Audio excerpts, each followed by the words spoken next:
Pour cette conférence absolument remarquable, intéressante, qui traduit bien l'essentiel de ton travail, c'est-à-dire une réflexion en cours. Merci de nous l'avoir offerte, avec ces tableaux, ces variations sur l'exil.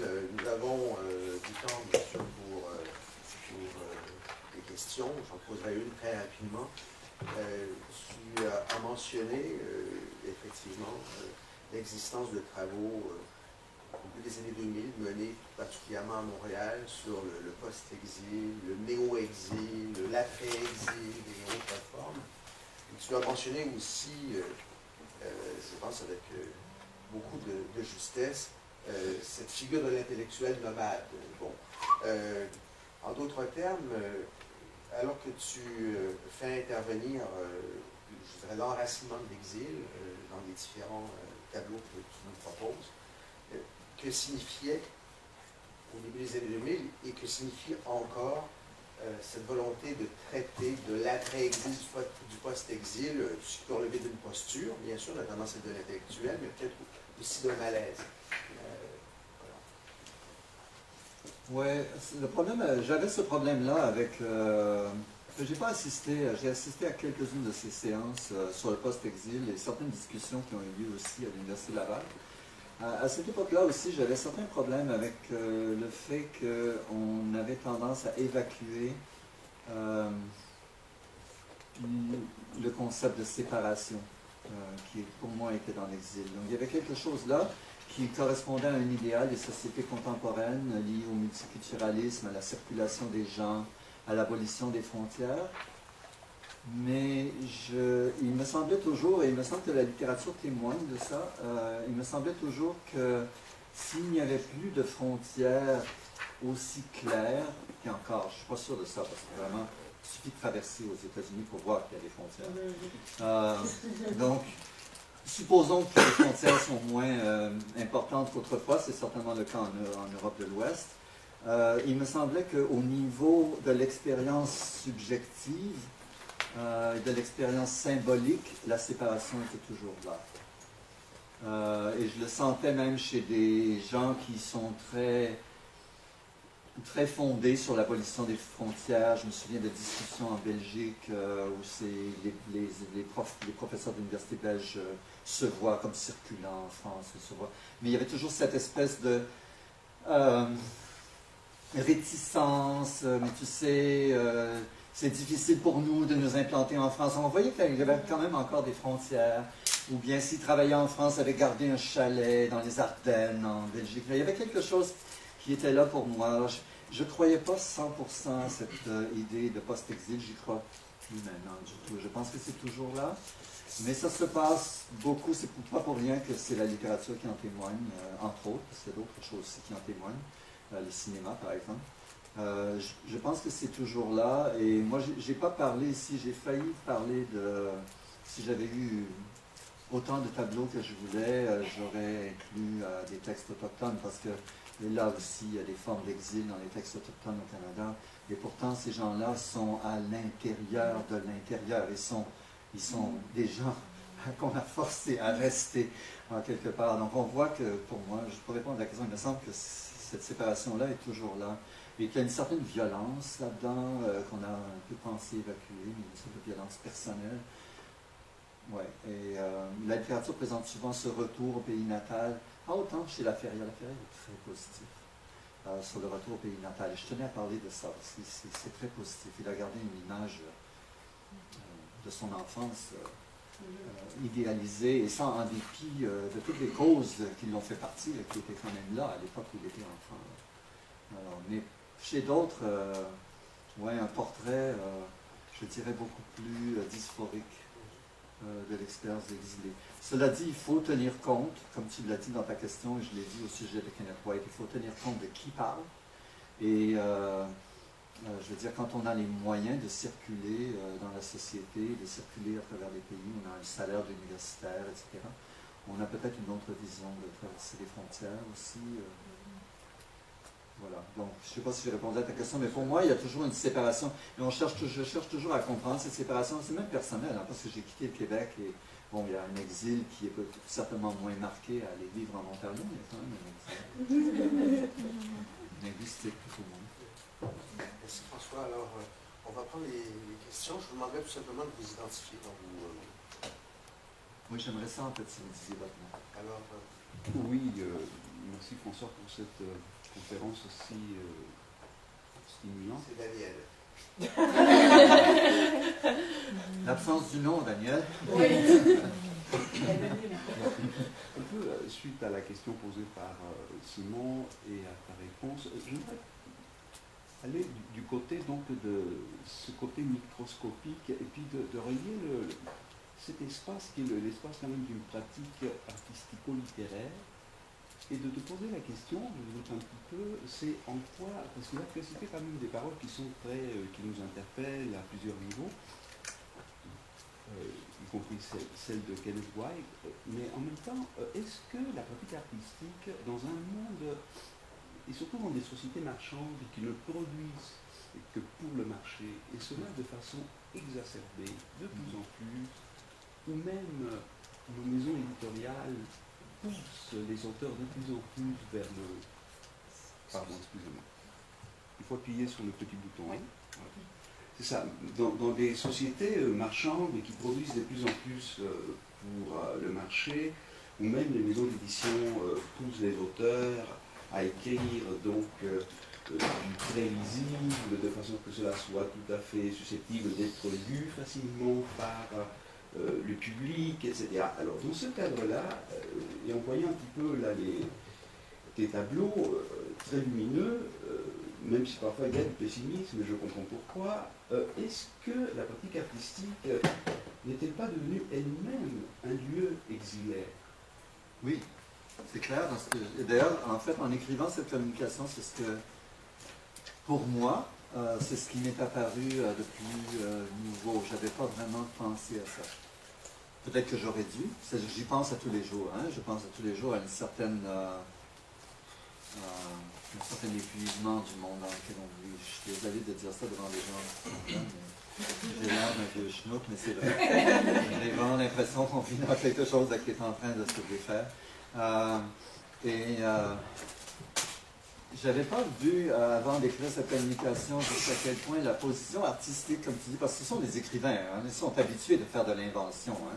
Hein. Donc, qu'il y a un positionnement civilisationnel là-dedans, et qui s'oppose à l'immigration massive, et qui s'oppose donc même au multiculturalisme, je dirais, qui s'oppose à l'immigration massive, qui s'oppose à la circulation massive des objets à travers le monde, donc la mondialisation économique.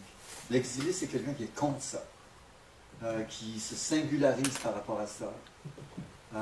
Par contre, ce que je voyais aussi, c'est qu'une fois que tu as dit non, je ne veux pas ça, mon départ s'inscrit dans un refus civilisationnel, qu'est-ce que je fais? Où est-ce que je vais maintenant que j'ai dit ça? Et je dirais qu'il y a des limites là, dans l'expérience littéraire, dans le sens où il n'y a pas renversement, il y a une sorte de refus par la singularité d'un geste, une sorte de refus ce que j'ai appelé l'Occident marchand. Mais je ne sais pas, est-ce que je voyais des gens qui faisaient oui de la tête? Il y a des moments où je me dis, ok, je devrais faire plus que ça. Là. Je devrais faire quelque chose. Donc, je vois que moi aussi, j'étais un peu frustré en me disant, ok, c'est beau, mais il y a un moment où, ok, peut-être l'exil, c'est pas suffisant. Là. Il y a quelque chose, l'exil montre quelque chose, fait voir quelque chose, il y a une lumière. Ce que je disais au début, là, c'est théâtral. Hein? Au théâtre, s'il n'y a pas de lumière, on ne voit pas l'espace. Hein. Donc, il y a cette lumière-là. Maintenant, qu'est-ce qui ressort ça? J'en suis pas sûr, Daniel. Est-ce que toi, tu vois quelque chose? C'était un penseur, toi, de la modernité tardive, là, comme on dit? Je le vois d'une façon très curieuse, parce que là, tu parles des microscopies, et moi, actuellement, je travaille beaucoup le nanoscopique. Et donc, c'est dans l'infiniment petit, oui, et je verrai peut-être des issues, des petites fractures, peut-être. mais peut-être plutôt, Ouais, mais Ouais, encore, c'est parce que c'est un gros point d'interrogation. Oui. La littérature, c'est très réel pour moi. Hein. Ça parle de la réalité, donc ça parle de nos vies. Je sais, mes étudiants, moi, j'ai pas appris ça comme ça. Hein. Quand j'étais à l'université. Mais ça parle de la vie, la littérature. Et donc, je me suis dit, ouais, alors ces microscopies, je veux dire, quelle est.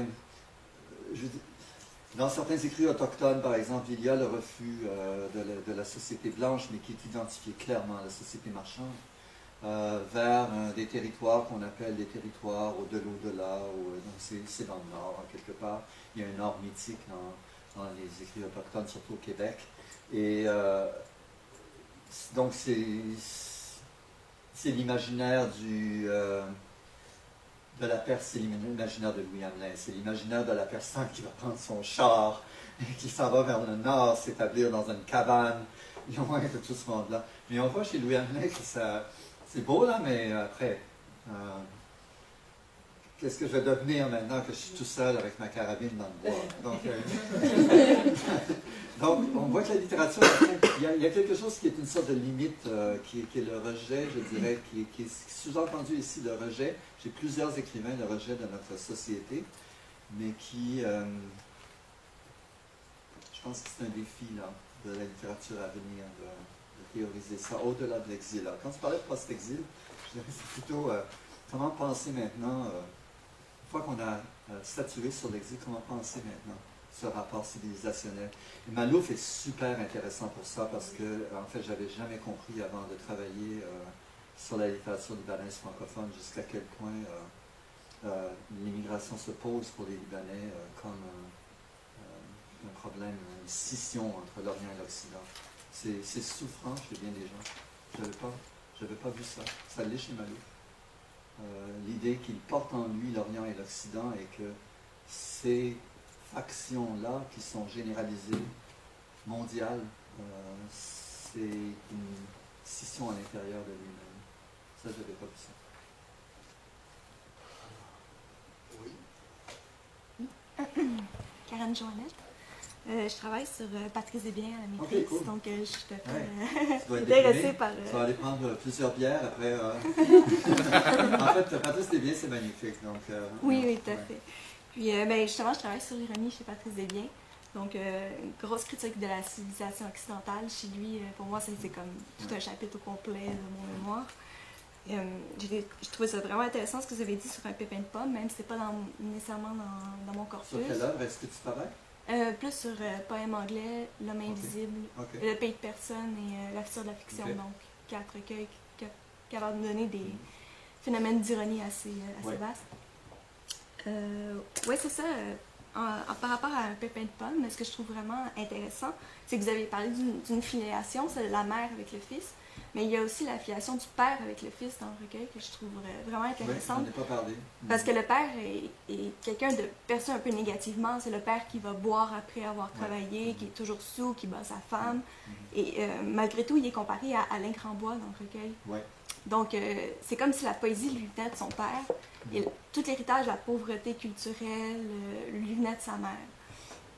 Et ce que je trouve aussi très intéressant dans ce recueil-là, c'est que la religion catholique, toute sa critique très virulente de la religion catholique passe par sa mère. Puis je trouve que aussi, c'est ça, c'est quelque chose qu'on retrouvait déjà chez L'homme invisible, mais dans un pépin de pomme, c'est vraiment tout à fait, tout passe par là. Oui, moi je tenais à parler de Desbiens par opposition un peu à La Ferrière. J'ai pas fait de lien entre tous ces tableaux, mais il y en avait que vous pouviez faire. Chez La Ferrière, il y a une idéalisation des femmes, comme beaucoup des femmes mères, grand-mères, etc.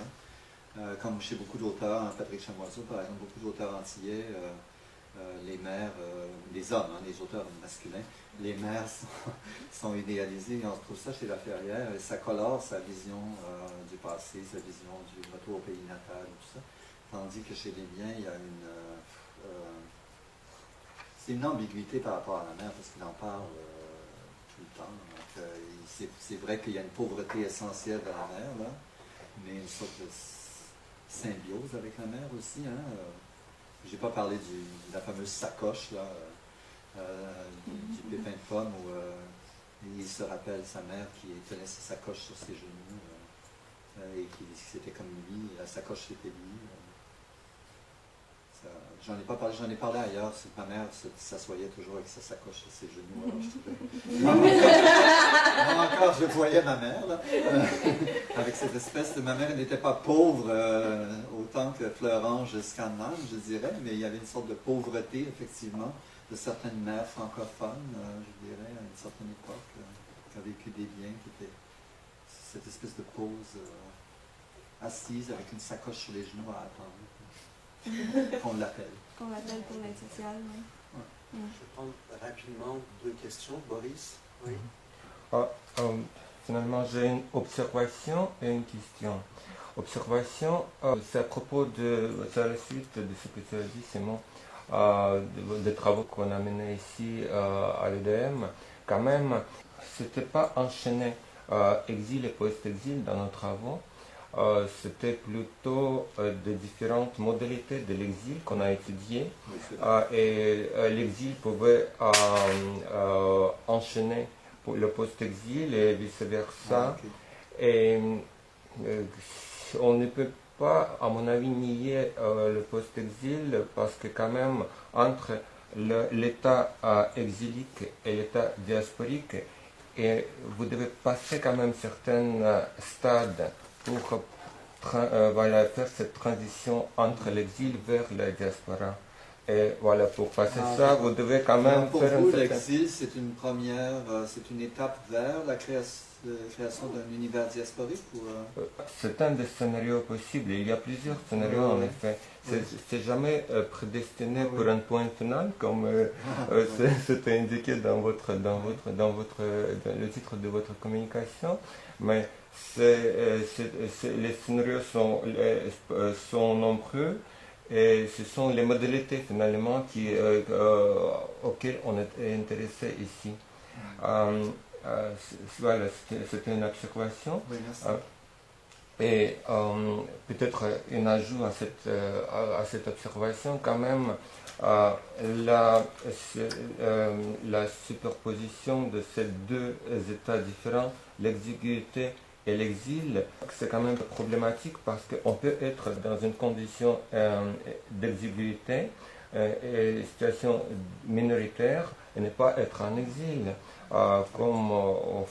Écoutez, il y a plusieurs, comme au Liban par exemple, il y a plusieurs minorités vivant dans une situation d'exiguïté, mais ils ne sont pas exilés. Voilà. Et en ce qui concerne mon questionnement, c'est la première fois que je me suis posé finalement cette question. Je suis certaine, j'ai étudié ça sur l'exemple des artistes en art visuel, que plusieurs artistes exilés qui viennent en Occident sont obligés par le marché de l'art, par la situation imposée à eux, de jouer ce rôle de l'artiste africain, de l'artiste asiatique pour le marché occidental. Mais quand vous avez parlé de Daniel Laferrière, malheureusement jamais je n'ai lu, mais quand je le vois, Daniel Laferrière, je vois qu'il est parfaitement intégré à cette société québécoise d'ici. Il prononce finalement les discours qui sont un peu demandés par le contexte. Ces discours sont attendus par cette atmosphère intellectuelle qu'on a créée dans nos universités. Et si lui, dans cet état finalement assez favorable et post-exilique, on pourrait le nommer, si lui, il se réfère toujours à l'état exilique dans ses œuvres, je me demande si ce n'était pas contraint par cette même attente occidentale par rapport à l'écrivain exilé. C'est possible. Et voilà, c'est un gars très intelligent. Et donc, oui, mais je dirais que dans le cas de Laferrière, c'est certainement, ça doit être le cas. Et c'est le cas d'Amin Malouf aussi. En fait, c'est des gens de l'Académie française. C'est des gens qu'on a glorifiés un peu dans les sociétés d'accueil. Et effectivement, on attend quelque chose d'eux. On les a classés parmi les écrivains de la francophonie. Oui, je crois que c'est le cas chez Daniel Laferrière et Malouf. Peut-être d'autres aussi. Mais est-ce que je me demande si c'est pas toujours un peu... je pense que j'appelle ça le phénomène Céline Dion. Moi. Il y a un moment où quand les gens écrivent quelque chose, qu'il y a une sorte de reconnaissance publique de la littérature ou même de l'art, il y a un processus qui est très très difficile là, de la part des artistes de sortir de cette attente qui a été créée. Je dois vous dire que les littératures d'exécuté, c'était ça pour moi à un certain moment. Là. Je veux dire, les gens voulaient toujours que je répète les littératures d'exécuté en conférence. Quand je ne faisais pas la conférence qu'ils attendaient, ils disaient « Mais t'aurais-tu parlé de... » Et donc, à moindre échelle que Daniel Laferrière, hein, je ne suis pas connu comme Daniel Laferrière, mais à moindre échelle, ça se passe toujours, je dirais. Et moi, c'est un défi. Est-ce que Laferrière relève ce défi-là? Je ne suis pas sûr. Et Malouf non plus. Malouf, maintenant, se voit comme une sorte de négociateur universel entre l'Orient et l'Occident. Il va résoudre tous les problèmes. Et c'est comme ça qu'on l'a élu à l'Académie française. Donc, c'est vrai qu'il y a là le rôle de l'institution littéraire et de la présence médiatique des individus, c'est très important. Les pages Facebook sont très importantes. Quand on étudie les auteurs autochtones, il faut regarder leur page Facebook, c'est là qu'elles sont. C'est là que se trouve le positionnement. Je vais devoir répondre une seule question, monsieur. Oui, juste rapidement, Rémi Labrec, j'avais une question par rapport aux auteurs autochtones, justement, que vous avez mentionné. Est-ce que vous aurez des références par rapport à ceux qui ont cette thématique de l'exil? Oui, Natacha Canapé-Fontaine, c'est le plus... ce n'est pas l'auteur autochtone francophone, à mon avis, qui est la plus littéraire. Il faut faire attention avec les auteurs autochtones parce qu'une partie de leur œuvre n'est pas écrite, une partie importante. Donc, on ne peut pas juger juste ce qui a été publié. Mais je dirais que c'est elle qui représente peut-être davantage ça. Et c'est la plupart des auteurs autochtones au Canada, anglophones et francophones, sont des gens qui ont été éduqués dans la société blanche, la société européenne. Donc ils sont à cheval sur deux mondes, ils sont très très semblables à l'écrivain immigrant finalement. Et le retour à la réserve ou au village, dans le cas des Inuits, c'est plutôt le village que la réserve, c'est vraiment du même ordre que ce que décrivent les auteurs dont j'ai parlé. C'est dans ce sens-là. Oui. Naomi Fontaine est la plus intéressante, je dirais, des auteurs autochtones francophones au Québec en ce moment. Mais j'ai peut-être un parti pris pour l'écriture, parce que Naomi Fontaine écrit. Vraiment, tandis que certains autres auteurs sont plus présents verbalement sous forme de poésie slave. J'en profite, bon, ça tombe bien. Le 3 décembre, nous allons célébrer le 25e anniversaire du département de littérature comparée. Et pour clôturer cet événement, Natacha Canapé-Fontaine va proposer non seulement une lecture, mais va venir avec son band. Oh, elle est fantastique. Et va donc faire le 3 décembre, vous voyez sur le site de l'ITCO, de littérature comparée, elle va faire une prestation. Donc, vous allez avoir de la littérature des Premières Nations en direct. Voilà. Oui, non, elle est très, très, très intéressante, très bonne. Vous allez voir, en fait, regardez un œil critique, vous allez voir. Avec son band haïtien, donc c'est Montréal. Voilà. Et voilà quelqu'un qui est... Si vous aimez sa page, elle est sur Facebook, aimez sa page sur Facebook. Ouais. C'est vraiment intéressant. Ouais. On est connecté à un tas d'affaires avec lesquelles on n'était pas connecté avant, juste par elle. Tout à fait. Merci beaucoup, François Paré. Merci infiniment.